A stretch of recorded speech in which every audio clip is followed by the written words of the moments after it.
Bom, e hoje nós estamos aqui, né, com ele, que é doutor em economia, professor da Universidade Estadual de Feira de Santana, está no seu terceiro mandato como vereador da capital mais negra do mundo fora do continente africano. Sabe que cidade é essa, Dan? A gente tá nela, a gente vive nela, a gente ama ela, que é Salvador, né? Pois é, seja bem-vindo, professor Silvio Humberto. Muito obrigado pelo convite, né? A primeira dessa oportunidade de a gente conversar sobre a nossa cidade, conversar sobre as coisas, e eu quero parabenizar pela iniciativa, desejar assim, muita sorte, muitas boas entrevistas, que as boas energias levem os caminhos de vocês e que a prosperidade chegue, porque a gente precisa assim também desse diálogo juvenil, né, da juventude acumulada, né, amadurecida, e eu entendo que é isso que a gente precisa dentro desse momento da democracia mesmo, né, e assim, a comunicação tem um papel fundamental nisso, né, de aproximar as pessoas, e essa nova forma da gente pensar, fazer a política, né, deu um up aí na comunicação. E aí eu acho que essa coisa boa de estar sempre se reinventando, então aqui as boas vibrações positivas para vocês. Que massa, professor. Obrigado. E também lembrando que esse é o primeiro capítulo do Politicast, né? É um espaço que a gente traz para ouvir a política baiana, né? Sobretudo a soteropolitana, para ouvir personalidades como o senhor, que é vereador no terceiro mandato já, né? Uhum. E eu quero ouvir primeiro, né, Cleo? Eu acho que vale ouvir um pouco da história do senhor, né? Como é que como é que foi a infância de Silvio Humberto? Como é que foi a juventude, né? Essa juventude aí que trabalhou muito, se eu não me engano, na classe estudantil, né? O senhor Há quem diga que ele é da região do Garcia. Eu sou de lá Garcia, o samba ali do Garcia, né? Tem toda uma questão ali.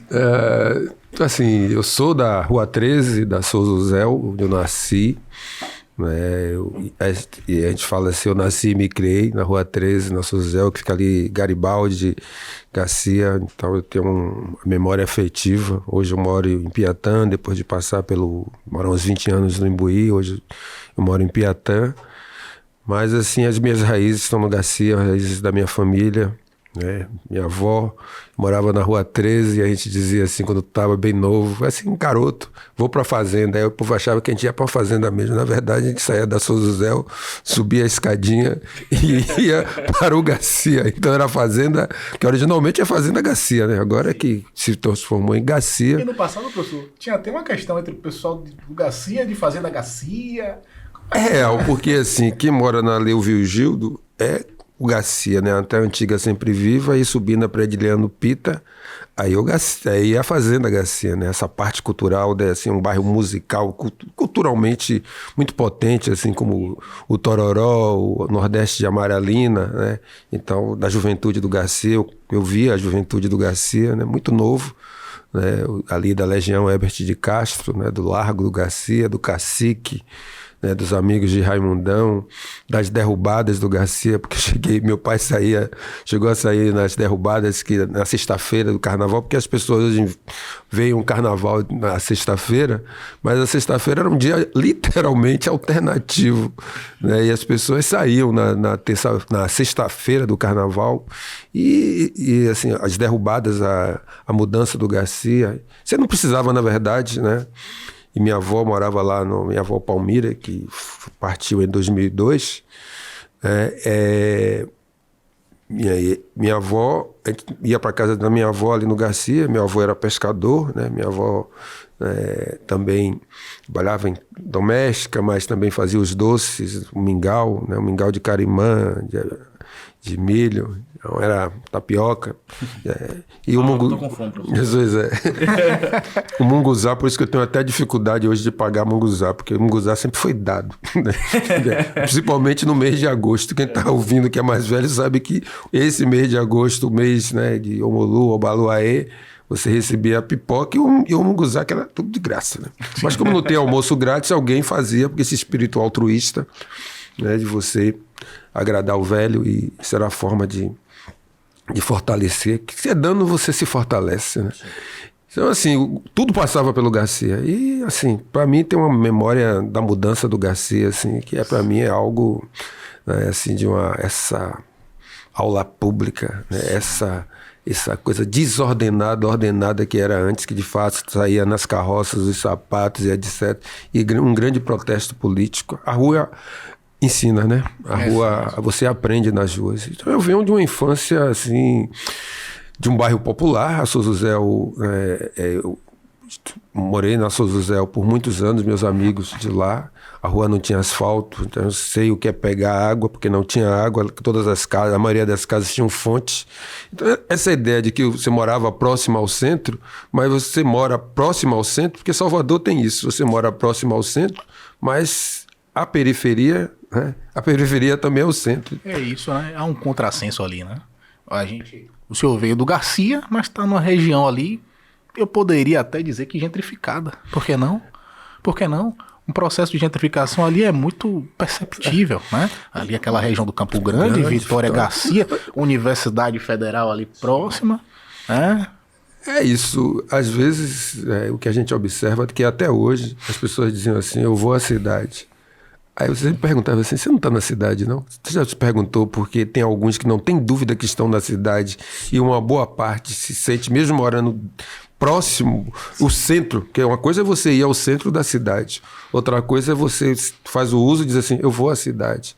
E, na verdade, você está querendo ir ao centro da cidade, embora a gente saiba que essa cidade é policêntrica hoje, né? Você tem vários centros. Então, assim, eu cresci nessa cidade, né? Ali nessa região, diferente de muitos, né? Eu não estudei na escola pública, né? Eu estudei na Escola Sião, que ficava ali no Campo Grande, fiz o primário ali na Escola Batista Sião. Depois eu fui para um outro instituto chamado Instituto Batista de Educação, que funcionava na Igreja Batista. Eu não sou batista, viu, gente? Mas eu sempre tive essa, né, essa relação, porque e daí eu acho que também vem essa visão ecumênica que você tem, né? E o problema nosso nunca é a religião. Se você escolhe a forma como você se religa, é seu. É seu. E é a invenção dos homens, né? A espiritualidade se manifesta naquilo o que você acredita, né? Então aprendi e cresci respeitando todos, né? E ali na minha rua, assim, o Cantuar em cima, então era uma rua que você tinha muitas assim, casas de tradição, que vem da tradição de matrizes africanas, né? Então eu cresci sabendo o que é a reza do mal-olhado, né? Porque você tinha as rezadeiras, tão em falta hoje, né? Parteira também, né? Parteira. Minha irmã nasceu em casa, então assim... foi nesse lugar que eu, depois do Instituto Batista de Educação, fui para a Escola Santa Marta, que fica ali na General Labatu, perto da Biblioteca Central. Fui ali até a 8ª série e depois eu fui para o Colégio 2 de Julho, né? Então fiz meu 1º, 2º e 3º ano. Eu sou do tempo do colegial, é importante que se diga. Então eu estudei fui para o Colégio 2 de Julho. Então lá eu fiquei, fiz os 3 anos, fiz vestibular muito cedo, fiz o vestibular de 79, com 1979, de 80, na verdade, que nós terminamos o colegial em 79, o vestibular de 80, que eu acho que um ano depois que começou a ter redação, né? Então a gente aprendia a fazia o vestibular começava domingo e terminava sexta. Eu fazia a prova todo final. Meus colegas que tiverem a oportunidade depois de acompanharem, a gente fazia a prova todo sábado. Era quase que um adestramento, né, para fazer o vestibular. E aí, eu, com 16 anos, na época eu queria fazer engenharia química. E depois eu fui fazer... Na Católica eu sabia... que eu escolhesse, na época eu passaria, né? Então eu perguntei à minha mãe à época, que disse eu perguntei a ela o que eu ia escolher para colocar, né? Porque eu tinha 16 anos, né? Era muito Aí eu perguntei à minha mãe, né, o que eu escolheria, e ela me disse na época, disse, meu filho de pobre só conhece 3 profissões. Ou você vai ser médico, ou você vai ser advogado, ou você vai ser engenheiro. Aí eu olhei para ela assim e disse, minha mãe, eu não me identifico com nenhuma dessas 3 aí. Aí ela fez, então, peça a Deus. Uma orientação divina. O senhor falou aí da mãe do senhor e assim, eu queria saber de onde é que veio essa influência política, né? Porque eu sei que o senhor já começou desde a faculdade ali, nos movimentos políticos. Ali, fazendo quando eu decidi a escolha, né, que eu fiz para fazer economia na Católica, né? E quando eu entrei na Católica aí com os 17 anos, né, fui participar logo com 17, 18 anos, participar do o centro acadêmico, né, que a gente chamava o DEAR, né, que é o Diretório Acadêmico de Economia, que na época a gente dividia com o curso de Serviço Social. Então ali começou parte dessa formação, né, política, mas eu diria que minha grande formação política quem me deu foi o movimento negro, né? Quando eu recebi uma camisa, isso em 1980, que vendeu a minha tia Ana, que já não está mais entre nós, e eu ganhei uma camisa que eu guardo, eu acho que ainda está lá em casa guardada, né, que já deve estar toda desgastada pelo tempo, mas uma camisa que dizia Dia Nacional da Consciência Negra, 1695, 1980, né, valeu Zumbi. Então ali eu comecei a tomar um contato com algo, encontrar, eu acho que respostas para alguns porquês, né? Por algumas perguntas que inconscientemente eu fazia e alguns comportamentos que eu estudei, como eu disse, sobretudo no 2 de julho, nós éramos poucos, né? Pouquíssimos estudantes. E eu me lembro que tem um colega, que é hoje advogado também, Ulisses, e ele escreveu um texto sobre negro e me deu assim, eu fiquei assim olhando para o texto, né? Não me tocava o texto, né? Não me tocava assim, eu me assustei, de certa forma, me surpreendi com o texto. Mas eu sabia que eram poucos, né, dentro daquela escola. E meu pai, com 14 anos, ele me disse, você está estudando numa escola de burguês, né, classe média, mas você é filho de operário. Aí virou a chave. Ele disse, você então foi não... seu pai que te deu a iluminação. Você não é igual a eles. Não era no sentido da capacidade, mas era para você não virar o que eu diria hoje, para você não virar preticinho ou patricinha. Né? Preticinha. Porque tem alguns que acham que participam, né? Estão no meio, mas é que nem botão. Às vezes você entra em casa, mas você está do lado de fora. Né? Porque na hora que sobra dura, sobra sempre para a gente. Verdade, professor. E, assim, eu acho que eu me identifico tanto com o senhor, porque, por incrível que pareça, a gente tem uma jornada muito parecida. Eu vim de uma realidade de escola particular também. Estudei ali no Colégio Adventista, né? Nazaré. Naquele contexto, a vida toda, estudando na mesma escola. E aí, a gente é preto dentro do universo de branco, mas não se sente preto no universo de preto. Aquele choque de identidade. Aquela virada de chapa. Coisa que estudante, aluno de escola pública, o sentimento de pertencimento, de identidade, aparece muito antes. Aí você vê que algumas questões que são postas ali, porque não é só ali as piadas, né, os apelidos, né, e o fato que quando você olha para o que é ensinado, você não se vê. Eu tive professores negros, né? O professor Nelson, de português, que era o pessoal do UCBA, né? O professor Geraldo, né? Que era um professor de matemática, outro eu acho que um de português, outro de matemática, né? Depois eu encontro a professora Isadora. Tive professores muito bacanas, assim, que também o 2 de julho tinha essa característica, né? Não era só... Você podia não ter desenvolver da sua consciência negra, mas do ponto de vista da sua consciência política, né? Eu aprendi sobre tropicalismo com o professor Fábio Paz, professor de história e músico. Não é? Uma forma dele passar a crítica ao regime militar foi com as músicas. Não é? Então, Águas de Março, Domingo no Parque. Eu fui aprender, ele começava a explicar para a gente. Aprendi com a professora Isadora Ribeiro, que ela passou um texto difícil que você precisava ir ao dicionário.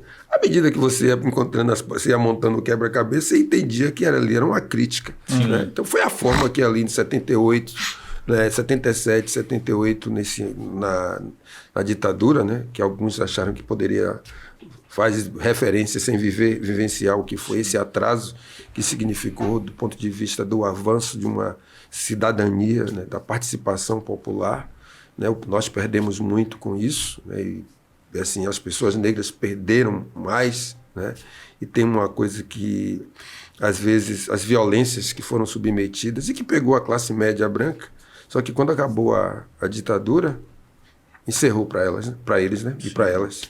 E as pessoas passaram, assim, foram a tortura, mas para a gente, né? Que É vivência. seguiu. Não teve um stop. A gente seguiu sendo vítima dessas violências. Então é importante a gente trazer isso, né? Porque quando a gente vivencia esse estado de coisas com relação à nossa juventude, essa negação de direitos, essa naturalização das mortes dos corpos negros, né? Você imaginou se na Bahia esses corpos fossem outros? Né? Então, assim, isso aí não é nem mudança de chave, isso precisa de uma outra chave para abrir outras portas, porque termina só a gente se importando. Né? Então, assim, eu diria que essa minha chamada de consciência e o movimento estimular, né, despertar.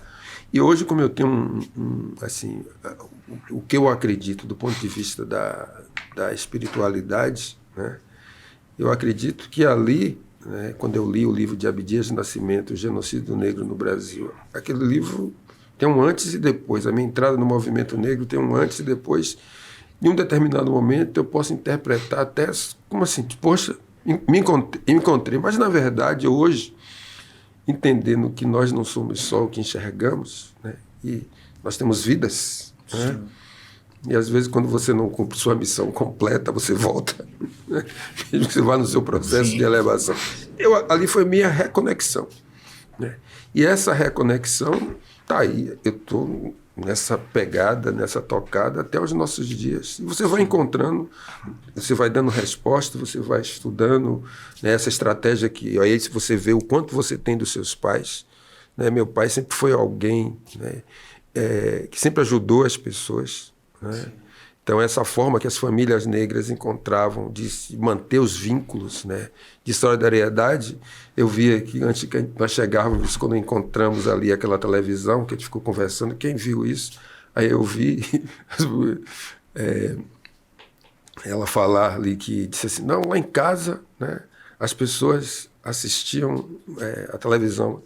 Eu vi assim, lá na minha rua, a gente foi uma das primeiras casas a ter TV a cores. Né? Meu pai era mecanógrafo, né? Consertava a máquina de escrever e calcular, e autônomo. Né? Quer dizer assim, seu pai é autônomo, ele dizia assim, mas você é um pequeno empresário. Não, eu sou autônomo. Né? E o fato de a gente ter carro, né? Era um carro que virava um carro coletivo. Sim. Porque meu pai saía dando carona a um bocado de gente. De certa forma atendia a comunidade, né? Meu sogro também tem esse negócio. Ele dava socorro, meu sogro. Aí levava um pouco. Seu Beto. Assim, levar para a maternidade? Um monte de gente. Assim, eu já cheguei em casa, e aí passa para você, se chegando em casa, passar pela Tisila Balbino, né? Tinha namorado em API, passava, disse, quando chega em casa, a pessoa chega, que não está mais aqui também entre nós, se me leva ali para ter minha filha. Eu só fiz abrir a porta do carro. Você vai dizer, não, entrei, levei, botei. Como é que diz? Levei, deixei, a menina nasceu, né? E outros, assim, o telefone ser comunitário. Né? O telefone de casa, o telefone era de todo mundo, e aí de você. Se dissesse não. Que não desse o recado. Mas, professor, a gente acabou perdendo. Mas a gente acabou perdendo esse coletivismo com o tempo, porque assim, as comunidades indígenas, os filhos, eram filhos da comunidade. Todo mundo, de uma certa forma, tinha um dever e uma função social de vigiar o filho do outro, mesmo não ser seu. É verdade.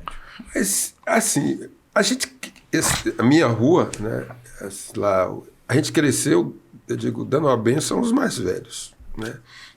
E essa forma de dizer, Deus lhe abençoe, às vezes eu vou lembrar aqui de Dona Luzia, a gente fazia nem precisar pedir a benção. Dona Luzia, Deus lhe abençoe. Todo mundo na rua, como pediam também a minha mãe. Ela saía, minha mãe está aí com 87 anos, né? Saía falando, o pessoal falando assim, ela, Deus abençoe, né? E você vai crescendo dentro de uma comunidade, né, que o problema de um é um problema de todos. É evidente que, como todos seres humanos, você tem problemas, né? Porque nós sabemos, aí vem de inveja, isso tudo rola. Mas o espírito altruísta, né, comunitário se sobrepõe, porque às vezes, assim, eu lembro que uma vez meu pai deixava o carro estacionado em um lugar, aí isso de fazer campanha, tá? Então tem umas pessoas que nos apoiam, aí uma delas fez assim: seu pai já ajudou tanta gente aqui para tomar o café. Eu disse: meu pai? Aí ele falou, de manhã cedo ele... Aí eu digo: mas eu nunca soube disso. A menina fez assim: eu sei que você nunca soube disso. Mas assim, ele fazia com essa mão, a outra literalmente não sabia. Mas isso é nosso. E isso a gente... Você fez assim, o que é fazer a política, né? Eu posso não vir de uma tradição de fazer a política tradicional, mas essa forma de ser do espírito comunitário eu aprendi em casa. Tem o que o movimento negro me dá a regra e o compasso, mas a primeira formação, que eu diria assim, é como a gente está sempre nesse enfrentamento, por exemplo, ao machismo, né? Tem coisas que eu aprendi em casa, né? De uma formação.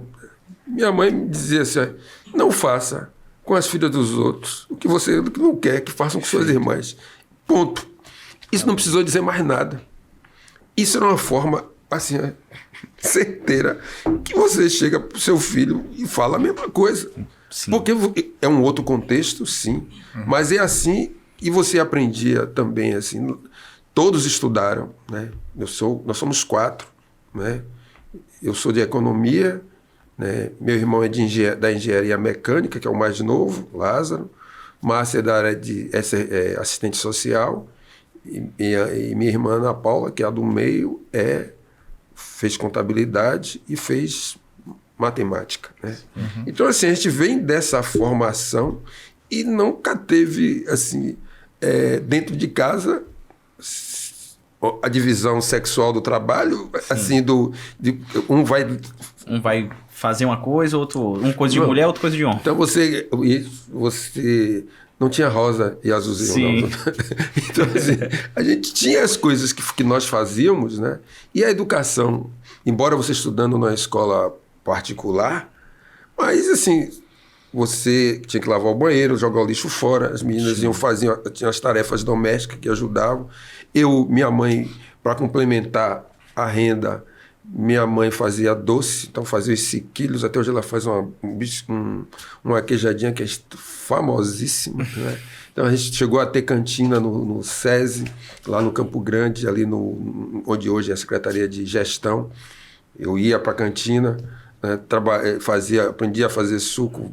Os primeiros foram horríveis, mas depois eu peguei... Uma questão de sobrevivência social, né, professor? Porque eu ia para o supermercado, fazia as compras no supermercado, né, para poder garantir, ficar na cantina. E eu lembro que, naquela época, eu estava na cantina, né, vendendo. Tá? Aí eu peguei o livro de Introdução à Economia. Então eu lembro, assim, o livro de Introdução à Economia. Eu lembro que a pessoa ficou assim: e você, esse livro de Introdução à Economia? Eu disse: eu sou estudante lá da Católica. A pessoa... Como se fosse um absurdo.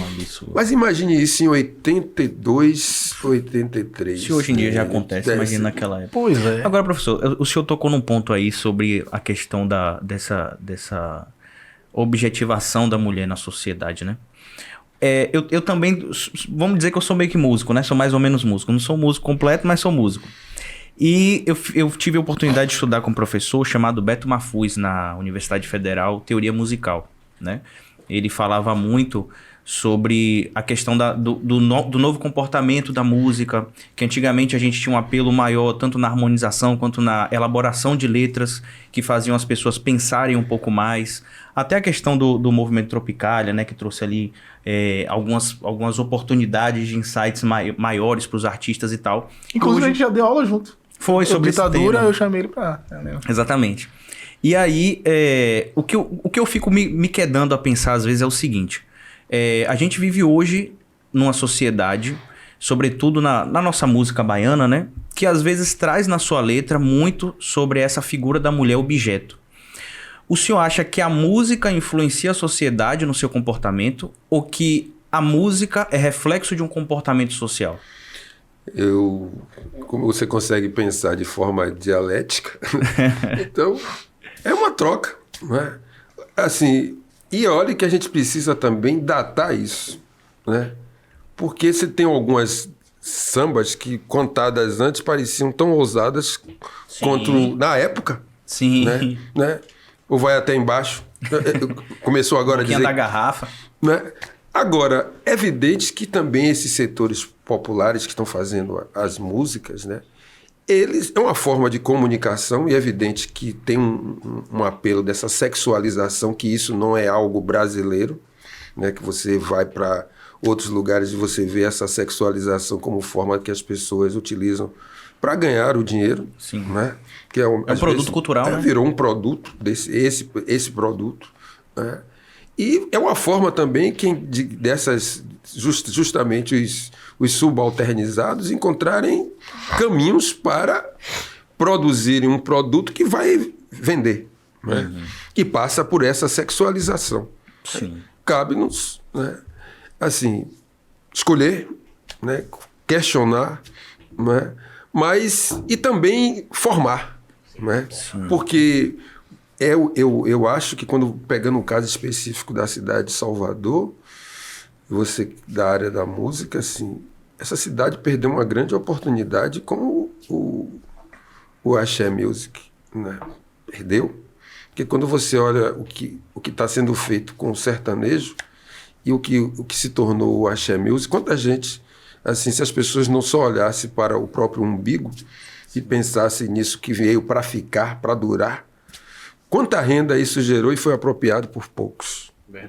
A indústria cultural ela é pensada para produzir muito. Mas é como se você não pudesse, você não pode matar, né, a galinha dos ovos de ouro. Mas na medida que você, né,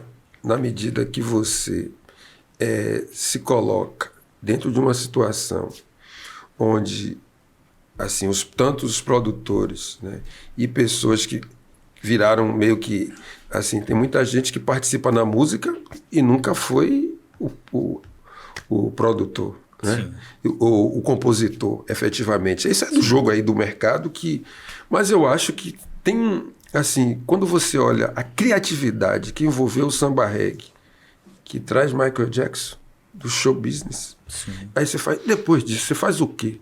Como é que isso não... Será que só foi aquela... Você tem outras... Uma fórmula de sucesso Professor, você pode reproduzir outra o vez. senhor está falando sobre isso, eu lembrei que existem alguns estados, por exemplo, eles trazem isso de uma forma muito forte. Por exemplo, assim, eu acho que, se eu não me engano, o pessoal de Recife, eles fazem isso. Por exemplo, vai ter Anitta, o cara vai trazer Anitta, Luísa Sonza, mas ela é convidada de um artista local. Aí, por exemplo, Daniel Viana convida Capital Inicial. Sim. Sabe? E a gente precisa ressignificar quem ganhou dinheiro com a Axé Music, na verdade. Né? Mas se você...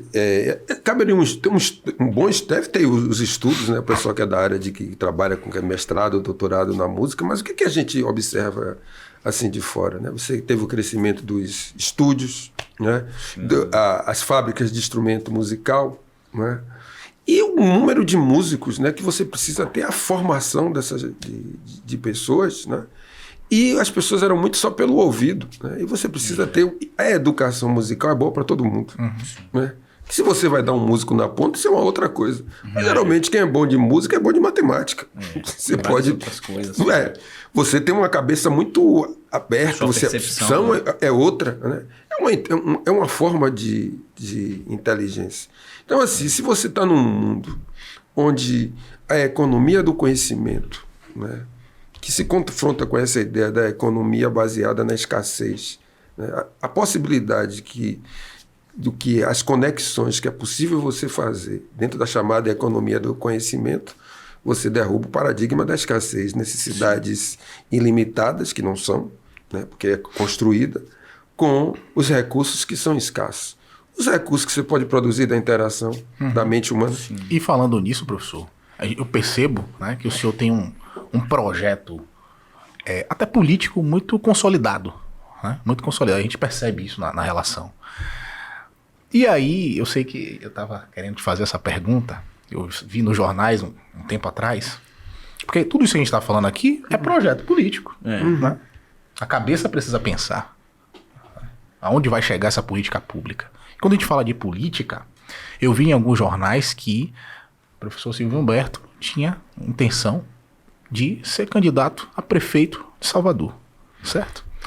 Ser candidato a prefeito de Salvador numa cidade que nunca teve, né, dentro dessa perspectiva da nova república, que é um prefeito negro. Né?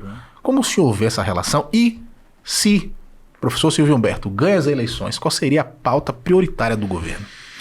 É uma excelente pergunta.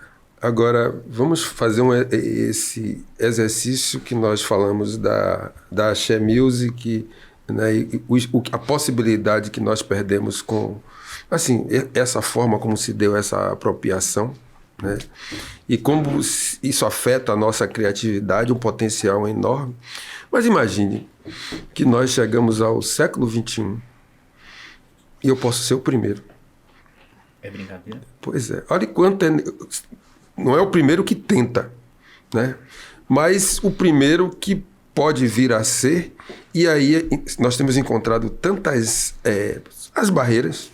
E quanto uma cidade que é de maioria negra, 80% dessa população é negra, né? O que anda nessa cidade é negro, né? As pessoas vivem dessa cultura negra, né? Porque eu digo, qual é a identidade assim, dos soteropolitanos, brancos e negros? É que cultura? As pessoas falam de uma mistura. Qual é a mistura? De onde vem o aonde? O baianês é o quê? Se não é o português para mais amplo. Hoje eu aprendi duas palavras. Preticinho e português. Porque, na verdade, quem é que fala assim? Né? Não é o povão, né? que fala lá, ela, que fala... De onde vem isso? Né? Que é essa forma de comunicar. Então você tem toda uma criatividade, toda uma possibilidade real e concreta de isso acontecer, em nome dos mesmos privilégios de classe, dos privilégios raciais, que com o fim da escravidão, isso não significou o fim das hierarquias raciais, por conseguinte, manteve-se as hierarquias sociais. Então eu diria que eu não sou candidato Silvio, né? Eu represento, né, uma luta que é anterior, uma luta ancestral que vem de muito tempo. Se eu quiser datar, eu posso falar da revolta dos Búzios, que naquele momento lutou por liberdade, igualdade e fraternidade, e as pessoas tiveram seus corpos dilacerados, esquartejados, mas a energia não foi. A gente tentou em 1823, com a independência, chegamos em 88, e ao chegar em 88, o que é que nós conseguimos? Assim, você teve a liberdade, disseram que a liberdade não foi conquistada por nós, toda uma luta para isso. Então, eu represento a possibilidade real e concreta de ir, quando a gente fala da questão da cor, mas quem poderá realizar esse sonho da ancestralidade, senão nós mesmos? O outro não vai fazer. Então, a chegada nessa possibilidade, que eu acredito, que eu sou fruto disso, alguém que estudou, teve as oportunidades e buscou garantir oportunidades para outros, a exemplo do que nós fizemos, tem 31 anos fazendo na Steve Biko, eu diria que a minha prioridade, né, é assegurar dignidade às pessoas. Como é que você assegura dignidade às pessoas? Né? Educação. Salvador deveria ser a capital da educação. Salvador é capital da Mata Atlântica, querem fazer a capital afro, aí eu digo é da afroconveniência, porque se olha as condições do nosso povo, é só de conveniência. Mas se Salvador se tornar a capital da educação, a capital da igualdade para valer, e isso é você assegurar dignidade, e uma outra coisa, nós somos uma cidade que é rica do ponto de vista do que produz. Salvador... E assim, olha que você poderia produzir mais se você considera que nós somos 3 milhões de pessoas. Mas ao mesmo tempo que nós somos 3 milhões de pessoas, nós somos a segunda capital em termos de vulnerabilidade social, em termos de indigência. 10% dessa população, quase 300 mil pessoas, vivem com menos de R$15. Então, assim, a renda 40%, o último preditor que eu vi são famélicas. A renda não circula nessa cidade. Circula na mão dos mesmos. E como fazer, professor? Como fazer Então, isso? Por isso que você garantir às pessoas emprego e renda, você vem trazendo a educação, porque às vezes as pessoas dizem pra gente assim, eu entendo que nós precisamos compartilhar uma visão. Porque as pessoas, vamos fazer isso assim. Eu participei de um debate na semana passada no partido, da professora Ana Fernandes e o arquiteto Cal. São pessoas experientes, e ela trouxe um elemento que ela disse assim, nós sofremos do mal do presenteísmo. Tudo nosso é para ontem. Mas como é que você planeja? Tudo sendo para ontem. Né? Ou você vai ter uma cidade que você planeja e a pergunta é, né? Como é que você vai incluir essa população? Se você não enfrenta os efeitos do racismo. Quanto o racismo tem tirado o potencial dessa cidade? Das pessoas serem plenas. Pense numa coisa concreta. Eu disse, tá bom. Esses investimentos que estão vindo para a cidade, né? Tá bom. Você vai pensar em um programa de emprego. Se você não garantir diversidade vertical para garantir emprego para as pessoas, dizer assim, vou trazer uma empresa assim, quantas pessoas negras vão trabalhar lá? Digo, não me venha com a base, porque eu sei que serviços gerais, vigilância, são todas as pessoas negras que vão. Eu digo, agora no topo. Quando você pensar em atrair investimentos, vai chegar os chineses, que vai ser pegado na região metropolitana. As pessoas negras vão estar onde?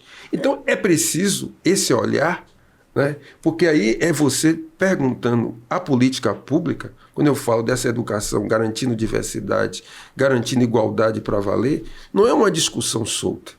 Você precisa ter como um princípio, assim, perguntar, essa política pública que você está trazendo aí, está apresentando para a cidade, por isso que eu questiono esse modelo baseado em obras, está assegurando dignidade para essa população? Se você não faz a pergunta, você acha que o que você está oferecendo está bom. E quando você pergunta, isso aí você garante dignidade? Se você tem dúvida, volte. Volte porque é preciso, na hora que você está definindo e compartilhando e trazendo essas pessoas, garantindo a pergunta por meio da dignidade, e dignidade é preciso se garantir. Na hora que você pensa em termos de rica, diga assim, como é que eu transformo numa cidade? A cidade é rica, mas não é próspera. Porque para ela ser próspera, eu preciso trazer o elemento da dignidade. E a dignidade riqueza com dignidade para todos, sim, isso gera prosperidade. Então, assim, as pessoas não querem... Eu vejo o programa Melhorar Melhor. É um programa. Só que você não escolhe a cor da sua casa. Você não escolhe... A sua casa precisa de o cara diz assim, é isso um pacote que eu tenho para você. Já se perguntou, um mora melhor, o outro mora digno. Quem é que mora digno? A empresa, o dono da empresa que faz porque ganha dinheiro com aquelas casas, com aquele modelo. Então, assim, eu entendo o que nós precisamos apresentar na área da educação. Por exemplo, é preciso sanar de forma urgente o déficit que nós temos com creche. Compare com os estados do Sul. Sabe o que é que isso acontece? Isso impacta no seu orçamento familiar. Sim, porque quando você tem creche, você pode deixar as crianças na creche, você não precisa pagar ninguém. Isso pode ir trabalhar a mãe. Principalmente numa realidade nossa de negras, mãe solo. Sim. E você está protegendo a criança. Então, assim, se Salvador, né, e disse assim, todos os esforços precisam ser para garantir de Salvador, por exemplo, a educação na primeira infância. Porque você cuidando ali, isso vai rebater, né, no ensino fundamental 1, vai rebater no ensino fundamental 2, isso vai rebater no ensino médio. Agora, professor, o senhor falou aí sobre educação. Realmente, eu acho que a educação é o ponto... É a mola motriz que vai mudar a sociedade como um todo. Agora, uma coisa que eu me pergunto é que existem problemas agora que são emergenciais e que não podem aguardar a educação transformar isso. Como é o caso da segurança pública, que a gente vem enfrentando hoje. Enfim, os dados estão aí para comprovar que Salvador é uma das... Salvador não, a Bahia é um dos estados mais violentos do país. A gente teve alguns casos recentes de crianças que morreram por uma abordagem policial. E muito dessa questão de segurança pública converge com o trabalho do senhor que fala muito sobre a questão da violência contra o jovem negro, né? E eu acho que isso é um ponto que precisa ser dito, né? A gente não pode falar só de educação quando a gente tem ali uma questão de segurança pública que ultrapassa a educação de quem está recebendo educação agora, né? Atinge jovens que estão agora na escola, não só a violência da rua, mas às vezes a violência dentro da própria escola. Como é que o senhor pensa em combater isso num plano de governo, enfim? Eu diria o seguinte, que quando você pensar a cidade, quando nós falamos que o racismo estrutura as relações de poder, você está dizendo que ele vai de A a Z. Você está dizendo que ele é sistêmico, que ele atinge todas as pessoas, né? Qual é a pessoa negra nessa cidade que não foi vítima de uma abordagem? Por estar num carro bacana. Hoje até aparentemente menos. Mas é por conta da opinião pública, né? Não, Rede mas... social, se isso vazar, então as pessoas ficam até meio que... Mas assim, você tem que provar, como diz a música de Suca, diz todo negro é um vilão até provar que não. Né? Isso é uma música que o Ilê fez lá final dos anos 80 e vem nos acompanhando. Esses adjetivos, branco correndo é atleta, preto correndo é o quê? Isso não surgiu do nada. Isso persiste. E quando eu falo dessa ideia de educação, porque mesmo você sendo educado, sendo doutor, mestre ou mestra, ou uma doutora, você continua sendo uma pessoa negra. Em uma cidade que não garante as devidas oportunidades e não dá para fazer o eu sozinho. Né? Então, a saída, não tem saídas individuais contra o racismo, as saídas precisam ser coletivas. E quando você pensa a segurança pública, é evidente que esse modelo, no meu entendimento, que serve para o Brasil todo, esse modelo de guerra às drogas, isso não resolve. Se você olha as forças policiais, elas estão muito mais equipadas. E qual é o resultado na ponta? Morte. Sim. E quem é que está morrendo? O jovem preso da periferia. O jovem negro da periferia, assim, mas jovem negro já tomaram abordagens andando aqui no Estiepe, no Costa Azul, que está andando. Aí a pessoa acha que não é dali. Né? Porque é um corpo, é como se fosse um corpo estranho, mesmo você sendo jovem de classe média. Né? Então, assim, a sua proteção é muito entre aspas, porque você continua sendo uma pessoa negra. E professor, eu até comentei isso com o senhor em algum momento, a gente conversando em outros momentos, que isso que o senhor está falando é interessante, principalmente de jovens negros que andam em bairros de classe média e que eles são abordados. Mas veja só, teve uma época, um período, que eu não lembro se eu fiquei sem carro ou se eu deixei meu carro em outro lugar, eu peguei um metrô. E aí chegou numa estação, eu consegui sentar e aí peguei um livro e comecei a ler um livro.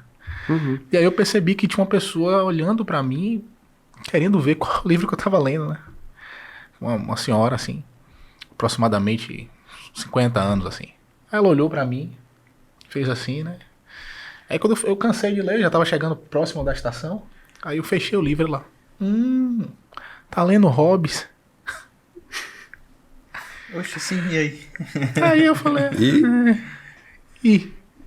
O que você quer dizer com isso? O que você quer dizer com isso? Não, o que ela quer dizer eu sei, mas... Né? Às vezes, essas microviolências, elas são muito sutis. Elas são muito sutis. Mas quando a gente está falando que às vezes as pessoas disseram assim, não, é como se a gente estivesse dando volta. Não é. Porque se você não enfrenta essas causas, né? Se você não vai e olha que nós somos um alvo, né? Que essa letalidade da polícia, quando você compara com o sul do país, a taxa de letalidade dele é desse tamanho. Isso significa que projeto que nós fizemos, né, que nós apoiamos também, e a ideia de ter como projeto de indicação, né, tanto nas viaturas como no fardamento, para proteger a ação policial, para evitar as versões. Quando você filma, né, você está lá. Qual foi o resultado de George Floyd? Foi por quê? Sim, eu ia falar dele agora. Porque as pessoas filmaram. Né? Exatamente. Então, assim, algo que para reduzir a letalidade, porque quando eu tenho uma operação que resulta em mortes, eu não posso dizer que isso foi bem sucedido. Né? Então, assim, a gente também precisa, assim, como é essa cidadania das pessoas negras? Por que alguém recente, uma que é chefe de cozinha, foi chamada de desgraça?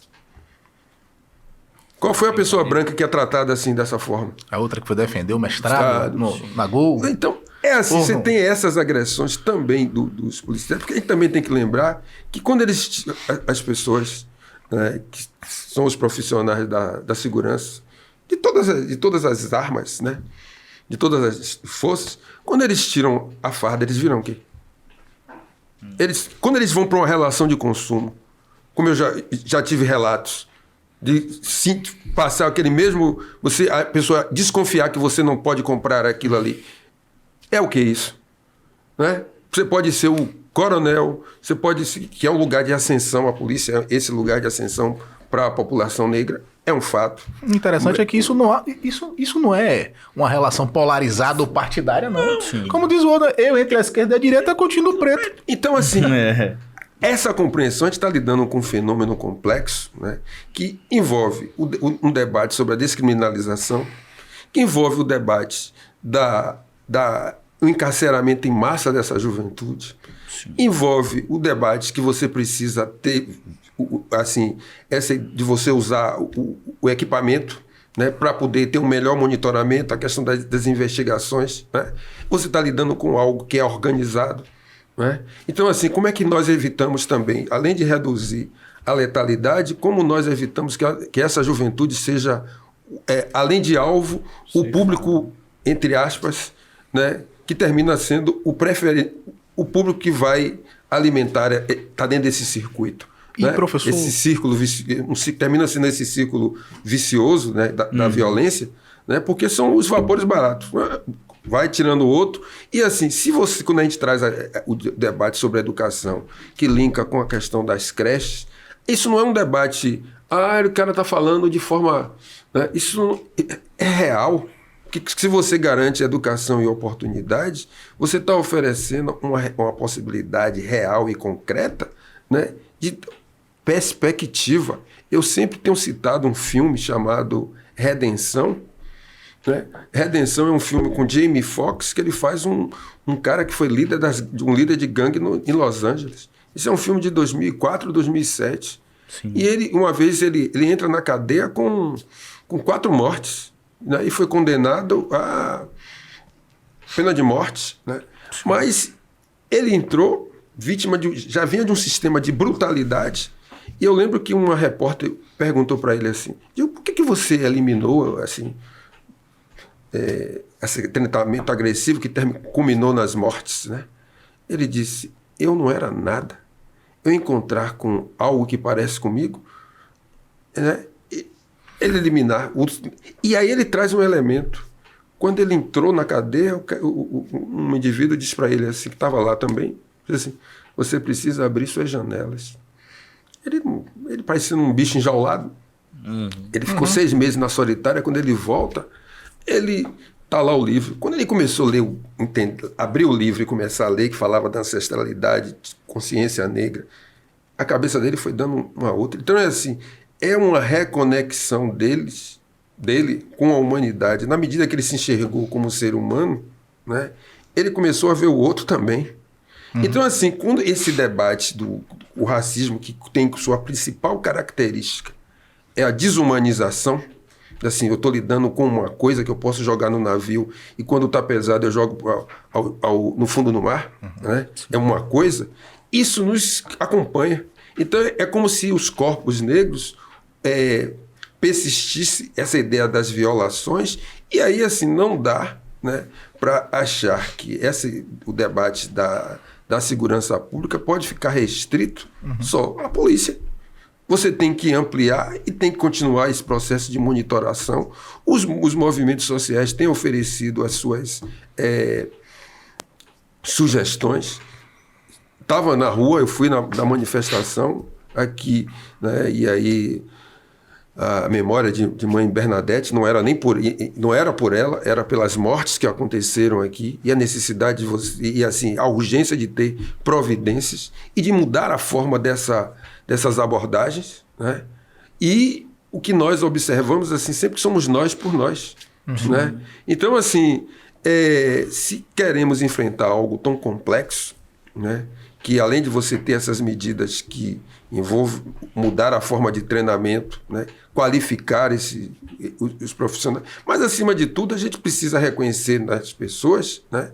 Que não é uma desgraça quando o outro vai lá e diz, a forma de tratamento, porque é assim, como se você estivesse se olhando e ali não tivesse uma pessoa. Sim. E isso, o que deveria gerar segurança, gera temor. Então, assim, nós vemos o caso de Mãe Bernadette, né? Pacífico.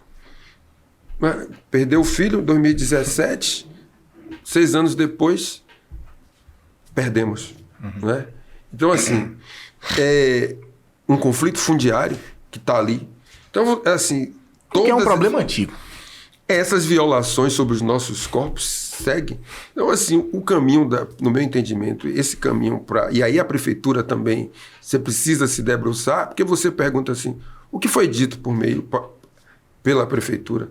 Não dá, assim, governo federal, sobretudo governo estadual, precisa mudar a sua abordagem, porque às vezes você faz uma operação em um lugar, tá bom, aí o que chega do governo é a polícia. Aí depois, Sim. Qual é o serviço que vem depois? Sim. Né? Você vai, tá bom, e aí, vai melhorar a escola? Mas, professor, eu tenho algo também que... Porque, assim, isso que o senhor está falando é um marcador importante. Mas, assim, tem uma crítica, né? Eu sei que existem várias esquerdas dentro de uma esquerda e que política é também demarcação de poder, né? Cada um tem os seus interesses. Mas eu hoje não vejo, assim, não estou falando isso porque eu estou na frente do senhor, não, até porque a gente tem nossas conversas e a gente sempre fala isso. Hoje eu vejo o senhor como um nome mais preparado dentro da oposição para disputar esse espaço de poder que é o executivo. Mas eu percebo também que há uma desfragmentação quando não há união desses interesses em prol de uma candidatura. Porque assim, eu vejo o senhor como uma candidatura mais racional que tem. Hoje em dia, Com um projeto político consolidado. Falando abertamente, eu não vejo que o PT tem um nome que possa disputar a eleição de prefeito. Mas antes da gente chegar nesse ponto, Clei, eu queria fazer um adendo ao que o senhor falou, que eu acho que é muito importante, além do aparato policial e também da educação, eu acho que passa um pouco pelo amparo da polícia.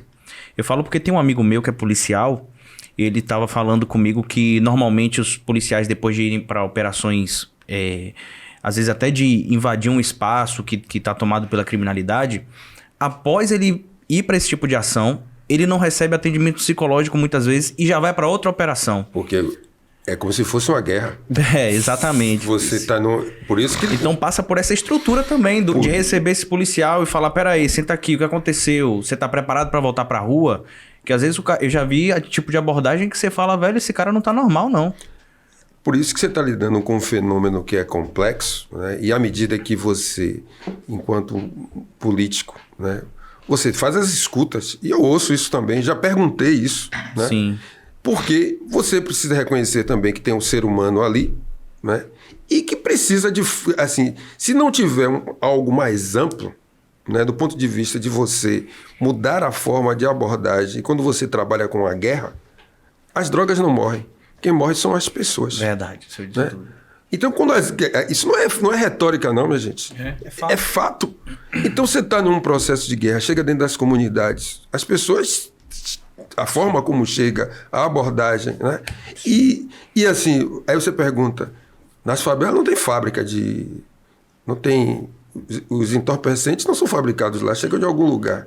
Quem controla essa chegada? Os armamentos não são feitos lá. Quem controla...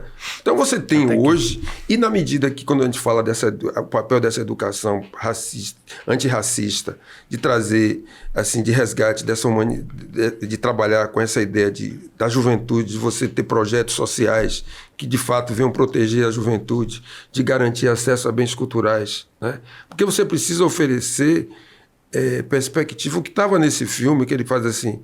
A consciência negra e sua consciência de pertencimento étnico, ele te oferece perspectiva.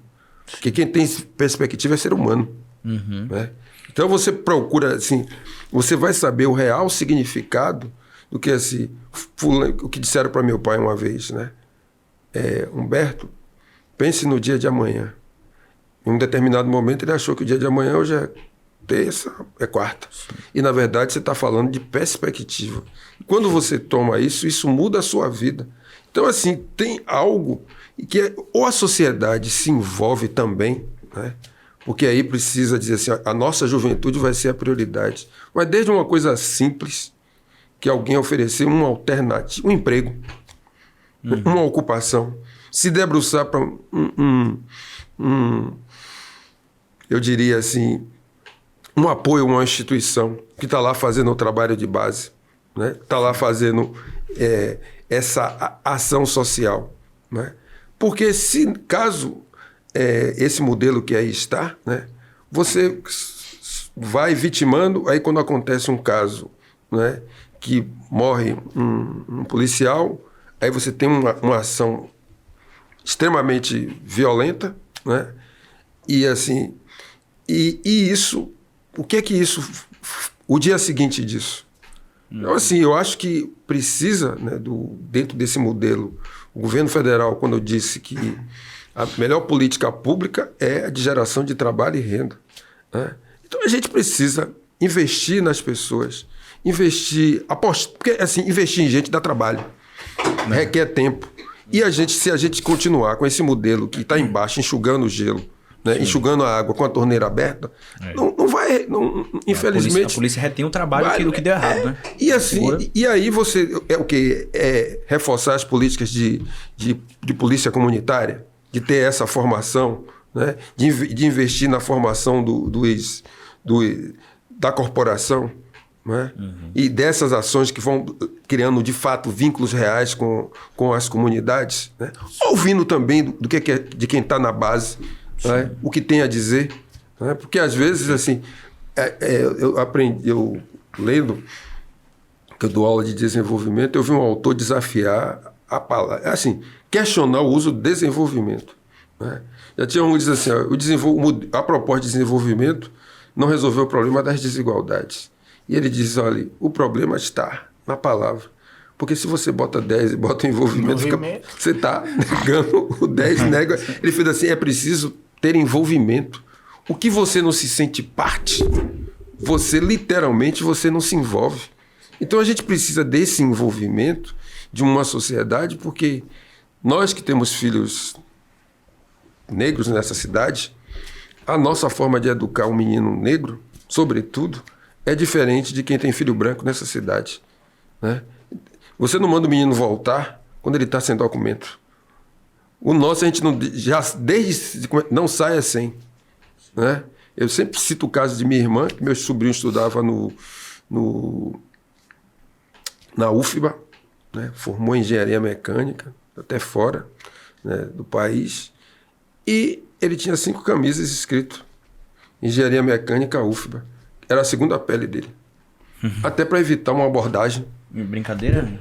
Qual é a família assim, dos privilégios gerados pela branquitude que tem isso? Então são essas formas, e isso faz quem tem pessoas que são da polícia, né? Porque sabe que você tem um sistema que funciona assim. Agora, o que a gente espera, né? Nós que assim, de uma outra abordagem, não dá para você repetir a mesma fórmula. A gente está dizendo, olha, esse modelo que aí está, assim, não resolve. Eu acho que nós precisamos reconhecer que não resolve, né? Resolve parcialmente, mas não resolve, assim, que é você, de fato, mitigar o número, reduzir drasticamente as mortes, né? Porque você vai ter que lidar com essa discussão mesmo da política de drogas, né? Porque o que deu certo em outros lugares, né? Tem que se olhar, tem que se aprender com isso e investir no que eu chamo, assim, nos efeitos sociais da violência, para que isso gere, que significa você enfrentar a pobreza, enfrentar as desigualdades e enfrentar o racismo. Agora, uma estratégia política, né? Quando a gente fala de estratégia política partidária, analisando cenários, né? O senhor não acha que seria mais racional? Isso aí é meio mais racional. Apoiar uma candidatura de um projeto consolidado ao invés de... até para fazer uma oposição mais digna, no sentido de pô, vamos chegar aqui, vamos mostrar porque que a gente veio e vamos disputar esse espaço aqui. Olha, a política, se a gente, assim, para nós, né? E eu não venho de uma formação política partidária, mas tenho 10 anos aí, aprendendo, né? E, assim, Salvador tá numa encruzilhada, né? Porque, assim, antes diziam pra gente que a gente não tinha qualificação política. Isso não pode ser argumento. Meu nome tem de Olívia, tem de outros tantos, né? Qualificação técnica do ponto de vista acadêmico, isso não é nem tão relevante, porque os que foram candidatos a prefeito não precisam, né, de tanta...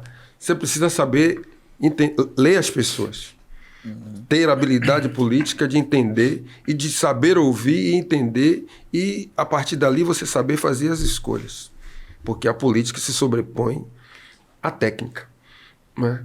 E eu entendo que, assim, que sempre foi uma pergunta que você fez, assim, você está preparado para fazer isso? Assim, por isso que eu tenho insistido, assim, do ponto de vista técnico, aprendi, né? Porque também, se a maioria da população, e a gente precisa mudar a medida, a maioria da população nossa, da cidade de Salvador, se ela não vive dignamente, isso significa que todas essas políticas, quem veio antes, não fez corretamente seu dever de casa. Então, assim, por que a gente não pode pensar de uma... Eu não quero nem virar a chave, porque virar a chave na mesma porta, a gente precisa de outra porta, gente. Porta, né? Agora, voltando àquilo que você estava falando, Clay. A esquerda tem ali várias siglas, mas por que não há uma junção para uma frente única? O senhor tem algum entendimento sobre isso? Ou há algum tipo de diálogo para que haja uma vice que possa vislumbrar essa frente mais ampla? Eu diria que nós estamos no gerúndio, né? O gerúndio de fazendo, de construindo, né? Porque às vezes, assim, nós estamos no tempo político, né? Tem um tempo eleitoral que você precisa definir, azeitar bem para poder fazer um enfrentamento com alguém que já está aí há 12 anos. E que, quando é conveniente, fala que é uma continuidade, quando você vai para os projetos, alguns projetos ficam parecendo que, assim, nós estamos fazendo isso, mas digo, não eram vocês que estavam antes, por que não fizeram antes?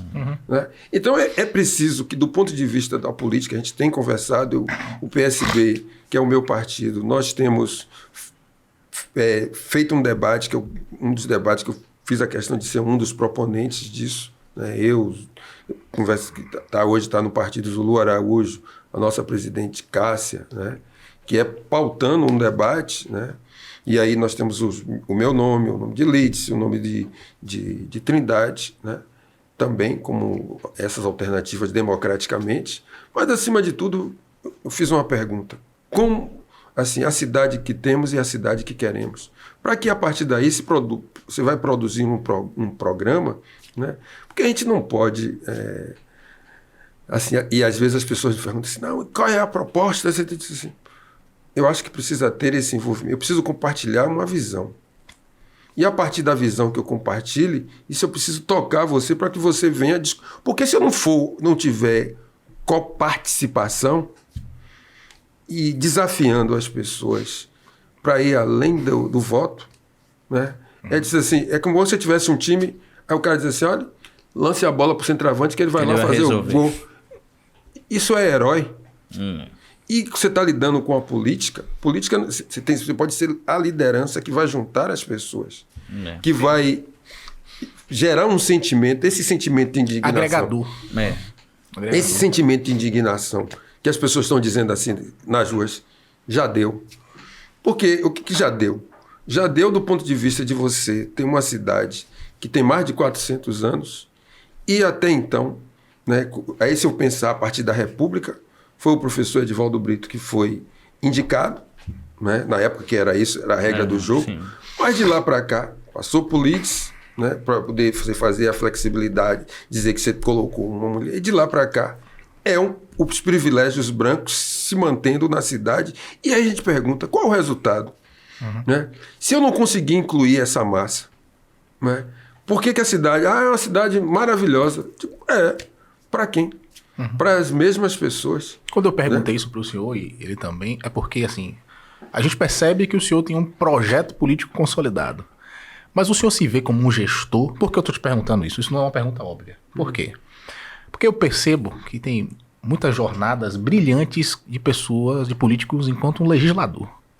Né? E a gente pensa, eu acho que isso é um pensamento equivocado, de que o executivo é uma escalada. É como se fosse É obrigatório, né? O cara é bom. E eu não tem vejo que desse falar. jeito. Né? Porque às vezes o cara é um excelente legislador, um excelente vereador, um excelente deputado, e ele tenta se escalar para o executivo, e às vezes ele não tem a... Eu costumo dizer que gestão é você nasce um gestor, sabe? Não é qualquer um que é um gestor. O professor Silvio Humberto se vê como um gestor? Olha, a gente pode dar algumas respostas a isso de uma pergunta muito bem feita, né? Eu poderia te responder que ninguém nasce prefeito, né?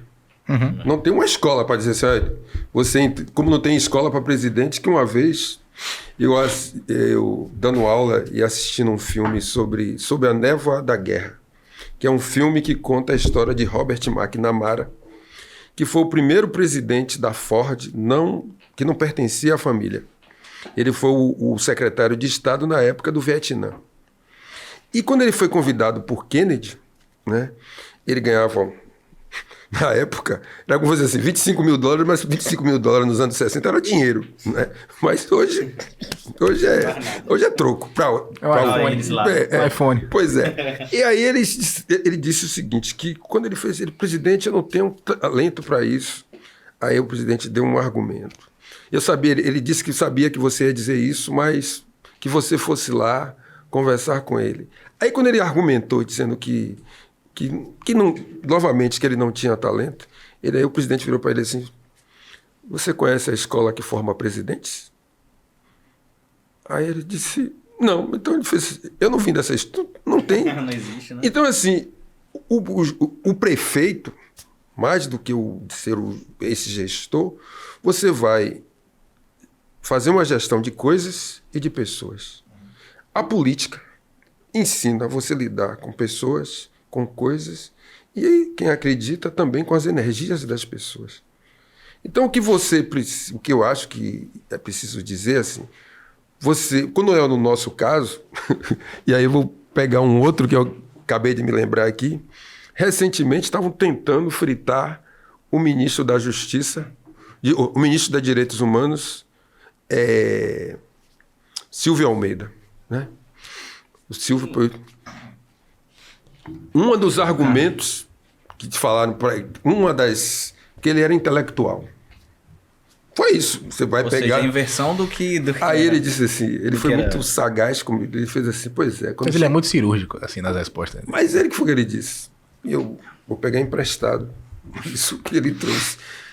Ele disse assim, pois é, rapaz. Quando a gente não estuda, diz que porque a gente não estudou. Quando a gente estudou demais. Aí ele não disse isso, não. Vocês querem o quê mesmo? Por que quando é a gente, eu preciso provar? Assim, podia me perguntar assim, como é que você tem 60 anos e sobreviveu a essa cidade? Com tantos nãos. Como é que os nossos conseguiram sobreviver? Porque assim, tem uma massa que sobrevive, né? Assim, é a população que tem uma criatividade enorme, que pegou do nada e fez muita coisa. Eu pego minha experiência dentro do Instituto Steve Biko, eu aprendi a incluir gente. Quem vem da escola pública, nós desenvolvemos uma tecnologia, juntamente com outros, com todos os problemas, com tantos nãos, e nós aprendemos a incluir gente. Se o problema da nossa cidade é incluir gente, eu aprendi a fazer isso. Eles aprenderam o quê? Nos excluir. Então, assim, por que a gente que vem de baixo, que sabe onde o calo dói, a gente não pode governar essa cidade? É evidente que você vai ter inúmeras dificuldades? Claro. O nosso sarrafo vai ser mais alto? Normal. Agora, professor, numa escalada do senhor para prefeito, a gente viu aí, pode testemunhar, assim, que eu acho que... Eu uso o PT como base porque hoje em dia a gente tem um presidente do PT, o governo também, o governo do estado é com Jerônimo Rodrigues, mas a gente observa que o PT não fez sucessões, nem nomes à altura para despontar em alguns cargos, né? E eu acho que assim, o senhor saindo, que o senhor é um dos que faz a oposição mais forte, digo assim, não só oposição, mas uma oposição forte e racional dentro da Câmara. O senhor saindo, abre-se uma lacuna grande também na oposição, né? E também, digamos, que o senhor escale, que o senhor se eleja prefeito de Salvador. A oposição hoje é minoria na casa, né? Como é que o senhor governaria com um espaço de oposição, no caso de situação nesse caso, né? Que seria a sua base pequena na Câmara, ou se há um projeto do partido para que, numa possível escalada de Silvio, a gente vai ter ali uma equipe que vai cobrir essa lacuna que ele vai abrir, por exemplo? Olha, quando eu falei que é esse processo de construção e por etapas, né, eu acho que a primeira etapa que nós estamos a enfrentar é se viabilizar enquanto um candidato, né? E um candidato viável, onde você tem que juntar pessoas e recursos, né? E construir propostas. Quando eu falo, eu acredito mesmo em propostas com as pessoas. Isso não significa que eu estou dizendo que onde é que você vai centrar? Eu digo, se a gente resolver 2 problemas aqui, de educação e saúde, você resolveu com a educação e saúde, uma saúde de qualidade, uma educação pública de qualidade, você já resolveu mais de 50% do problema dessa cidade. E para poder depois, a partir disso, gerar se você gerando concomitantemente emprego e renda, porque a questão que tem nessa cidade, assim, a gente não consegue funcionar como um time. Certo. Porque você tem os mesmos só olhando para si. E é esse modelo que a gente precisa dizer não.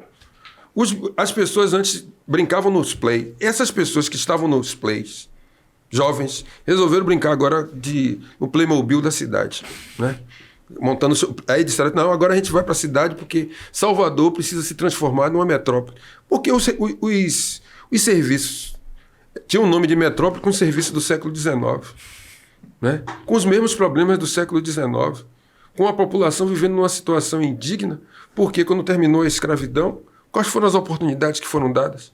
A gente teve que se virar, né? E além de você se virar, se colocaram uma série de barreiras. Quantos talentos foram desperdiçados? Eu estou falando que nós, assim, se você compara com o que a música conseguiu fazer, com pouco as pessoas foram se virando, criando as possibilidades. Assim, a dificuldade está gerando, fortifica a criatividade. Aí a gente está entrando no debate do empreendedorismo. Não tem lugar para todo mundo ser empreendedor, né? E assim, aí um empreendedor dá microcrédito, o outro vira empresário e dá dinheiro, recurso. Aí por que pra gente, né, é sempre a coisa do microcrédito, e não consegue perceber o fato dessa cidade, por exemplo, se transformar numa cidade onde você tem igualdade, de fato, onde você tem um prefeito negro, isso no mínimo atrai gente. Sim. Por que Salvador não pode vir mais adiante ter como espelho um Atlanta da vida, né? Tem problemas com a gentrificação também lá em Atlanta, mas é um lugar onde a população negra teria mais possibilidades. Não basta só você colocar, como está na nossa cidade agora, os totens, eu colocar o simbolismo. Eu digo, tá bom, bacana o simbólico, né? Cadê o dinheiro? Cadê a igualdade econômica? Porque tem hora que você precisa garantir igualdade econômica para essa população. Então não dá assim, tá bom, você coloca... Eu digo, tá bom, eu acho bacana ter colocado Maria Filipa, um reconhecimento. Agora, cadê o dinheiro? Porque o que é ser Maria Filipa hoje? Né? Trouxe ela até aqui, eu disse, Maria Filipa encarnada, diz assim, cadê a creche? Sim. Cadê para garantir uma saúde de qualidade, o programa de saúde da população negra? Cadê o emprego para meu filho? Porque é isso que Maria Filipa hoje gostaria. Isso não impede que você faça, mas você não pode nos considerar e achar que você fazendo isso é suficiente. Eu tenho que trazer Djavan. O seu muito, para mim, é pouco. Então, assim, quando a gente fala da ideia do envolvimento, de trazer, assim, de envolver as pessoas, eu tenho também que às vezes me dizem assim, pô, cadê tem que trazer a proposta disso. Deixa eu ganhar, eu preciso ganhar primeiro o coração das pessoas. Porque quando você ganha o coração das pessoas, é direto, bate na mente, e a gente precisa achar que é possível a cidade de Salvador, em pleno século XXI, ter uma gestão de pessoas negras que venham comprometidas com essa história, né? Porque não é só mudança de cor. Porque mudança de cor só precisa virar a chave. Eu estou falando de uma outra concepção, uma outra visão da cidade, que essa mudança de mentalidade que precisa trazer a dignidade. Dignidade é boa para todo mundo. É verdade. Professor, a gente está acabando o nosso tempo, né? Mas assim, acho que foi muito produtivo. Por mim, ficava por mais um tempinho aqui, mas não rola. Por mim mas assim, pra gente fechar, Clay, eu acho que seria legal a gente fazer um bate-bola aqui. A gente preparou alguns nomes. A gente vai falar o nome e o senhor vai em umas frases bem curtas. Isso é Raul Gil? Tipo Raul Gil. É tirar o chapéu. Vamos lá. Então, vamos lá. Eu falo algumas, depois você fala outros, viu, Clay? Vamos lá. Pode falar. Então, Bruno Reis. Rapaz, Bruno Reis, ele é o gestor da cidade, né? Eu digo sempre que, pessoalmente, eu não tenho nada contra Bruno Reis, mas eu tenho uma outra visão de cidade diferente da dele. Sim. Aliás, ACM Neto. Só um detalhe, mais do que diferente, nós temos visões antagônicas para a cidade. Isso é importante. Né? Antagônico e diferente é bem diferente. ACM Neto. Ele herda o império. Né? ACM Neto chegar onde chegou, era assim, de onde ele saiu, ele não tem nada de extraordinário, gente. Porque de onde ele saiu, né? As condições materiais foram todas pensadas. Né? Então, assim, ele chegar onde ele chegou, né? Eu diria assim, o tempo que nós tivemos na Câmara, né? Eu digo, é um adversário político, né?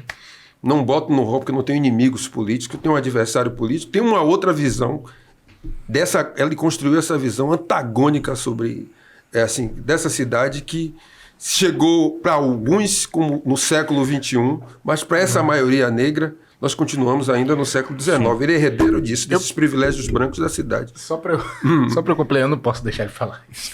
O senhor está falando isso aí, e quando uma pessoa ela tem todas as condições materiais pensadas para ela, e ela tem a obrigação de vencer, é como se ela tivesse... se ela não consegue vencer, é como se ela estivesse correndo sozinha e chegasse por último. Por isso... É isso que é o óbvio. A ideia quando se falou da afroconveniência, né? Sim.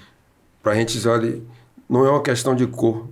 Você não sente as nossas dores. Se você partisse de onde nós começamos, certamente ele não chegaria a virar prefeito e nem o próprio prefeito agora, né? Sim. Porque chegou como estagiário e chegou a prefeito.